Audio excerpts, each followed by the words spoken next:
గంజాయి కట్టారు. ఉభయ తెలుగు రాష్ట్రాల్లో కూడా గతంలో కాంగ్రెస్ పార్టీ అధ్యక్షుడిగా, మంత్రిగా అనేక బాధ్యతలు నిర్వర్తించడం జరిగింది. వారు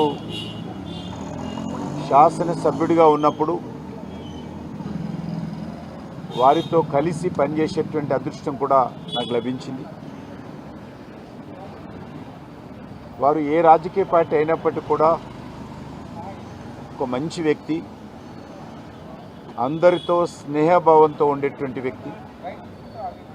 ముఖ్యంగా రాజకీయాలలో యువకులు రావాలని అనేక సార్లు అందరి ముందు అనేటువంటి వారు. రాజకీయాలలో యువకులు వచ్చి పనిచేయాలని కోరేటువంటి వారు.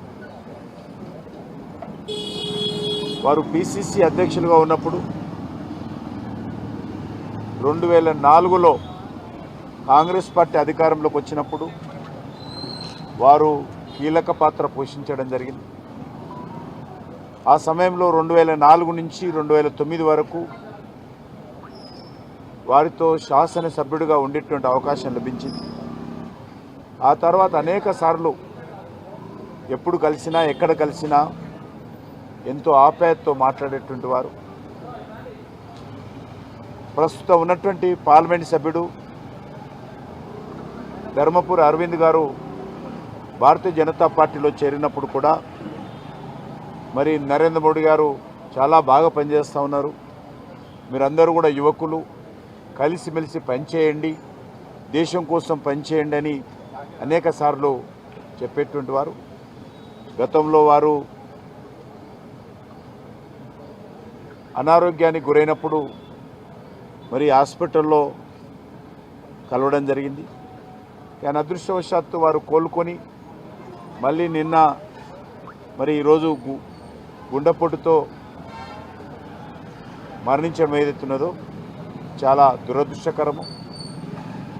వారు తెలంగాణ రాష్ట్ర సాధనలో కూడా ఒక దిక్కు కాంగ్రెస్ పార్టీలోనే ఉంటూ తెలంగాణ పక్షపాతిగా తెలంగాణ రావాలని కోరుకున్నటువంటి వ్యక్తుల్లో వారు ఒకరు.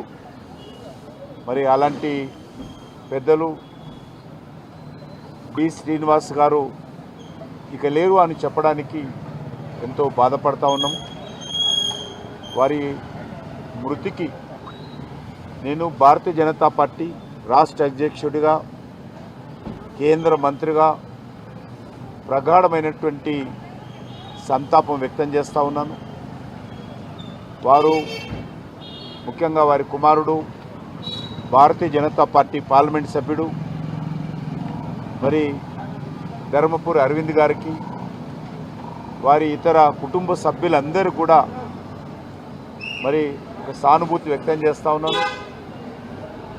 ఈ కష్టకాలంలో భగవంతుడు వారికి ధైర్యం ఇవ్వాలని, డి శ్రీనివాస్ గారి యొక్క ఆత్మకు శాంతి చేకూరాలని భగవంతుని ప్రార్థిస్తున్నాను. గౌరవనీయులు